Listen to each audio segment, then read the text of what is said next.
That is Supreme Gov, yo. I'm gonna jump right into it because you already know what it's about. Let me tell you what I knew about the boy before we went through what we went through, and then everything else will make sense. First of all, my brother claimed the nigga as family and he not blood. He embraced the shit, running around with the last name, happy as shit, telling people, you know what I mean, he in the family, whatever, whatever. I'm his brother, such and such, his cousin, such and such, his aunt, uncle, niece, shit like that. He was doing that. I found out the nigga was a bum.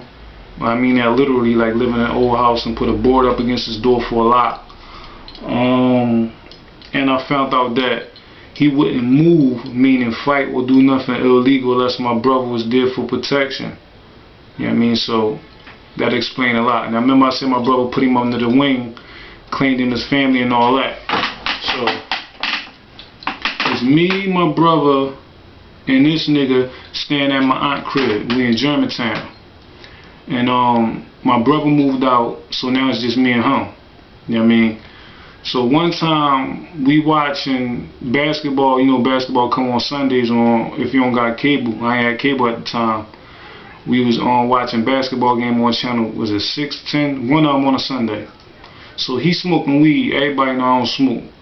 He smoking weed, and he like, Daddy, you want some of this? I'm like, no. He like, what, you scared? I'm like, no, I don't smoke. He like, what, you scared of your aunt? And I'm like, scared of my aunt? I'm glad you said that. Like, you know I'm not scared of nobody, but since you think I'm scared, I got something for you.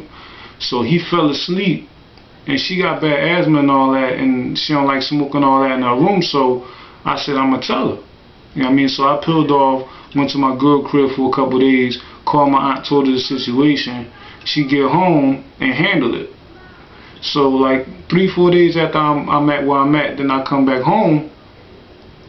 He in the pathway now. The apartment building is a steps, a pathway, then a lobby.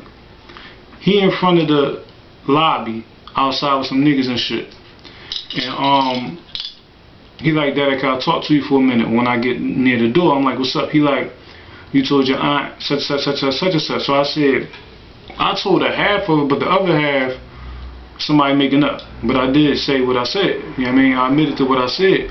So that's why we talking on our way towards the lobby. When we get in the lobby, the nigga like, you ain't hear about me? I'm like, what? He like, I beat niggas ass and I do this, that, and the third to you. And he just loud in front of a lot of people in the lobby. So I'm looking at him like, now I'm smaller than what I am now, but he running his mouth in the lobby. But I'm looking at him like, this nigga crazy. Because remember when I told you what I know about the nigga? So I'm like, why wouldn't he just do something now? Why you gotta tell me? Why you gotta prepare me to hurt me? So I'm just like, one out the other now. I can't even take that serious, plus I know your background. So we get on the elevator. He quiet on the elevator. When we get off the elevator into the hallway before you get into the apartment, he back loud again. I fuck you up, I do this. We was just in the elevator. Everybody know how small the elevator is, he ain't do nothing. We get inside the hallway, he back loud. We get in the hallway, then we go in the room. My aunt room, we talking to her. While I'm talking to her, he doing the rah-rah. I ain't even mentioning what he talking about. I'm talking about something totally different. So he like, I'm gonna fuck him up and this, that, and the third. So my aunt like, no, you not. You fuck with him, I'm gonna put you out. I already took his smoking privileges away from me from the last situation that he told me about. If you approach him or touch him, I'm gonna put you out. So he's still running his mouth, but he leave out the room. So fast forward, he either got shot up or locked up or both. I don't know. And I'm still staying there. This like 6 months to a year. I'm still staying there. But before he got shot up or locked up, after that situation, we wasn't speaking no more.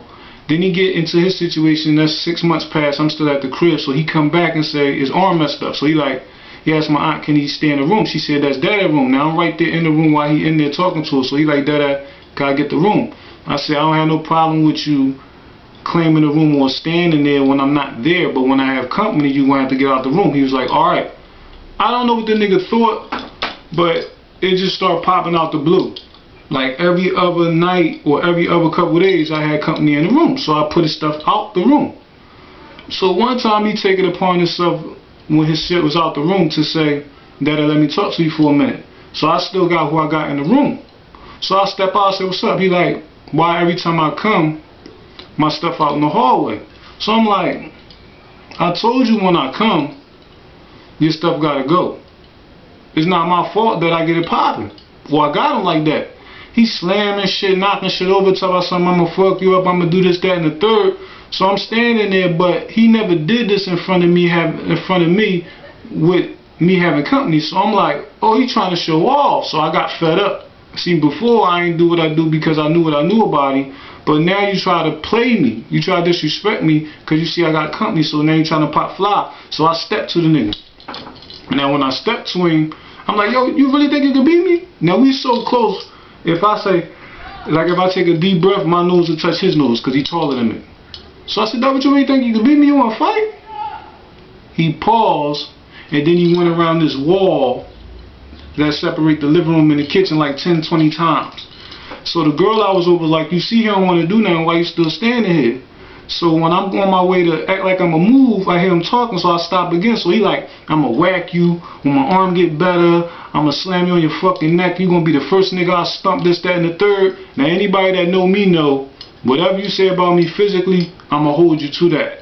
It could be 72 years from now when I see you, I'ma say, yo, remember you said yummy, yummy, yummy? Or I'ma be expecting you to do that when you see me. So I goes back in the room, let all that die down. We both move. I'm assuming we both move from the crib. I know I moved from the crib, but I go back to visit my aunt. I'm in there lounging. So I hear a knock at the door. I go to answer the door. I look through the people. It's the boss. So I run back in the room. I said, yo. I tell my aunt, listen, remember the boss said what he said? And she was like, yeah.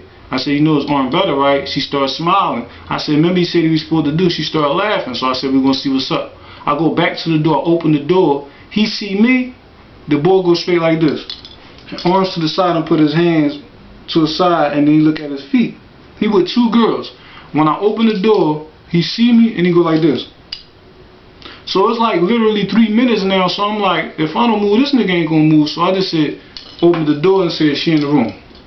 So he go in the room. The Jones go with him. I go in the room. So I'm standing there. I'm like, I'm saying to myself, I don't want to be a troublemaker in front of my aunt, but I'm saying to myself, the boy said when his arm get better, he gonna do all this shit. So I'm waiting for that to happen. He never said nothing, never even made eye contact with me. I'm listening to the conversation, but then again I'm not. But the last thing I heard is I'll be back. Then he pills and never come back.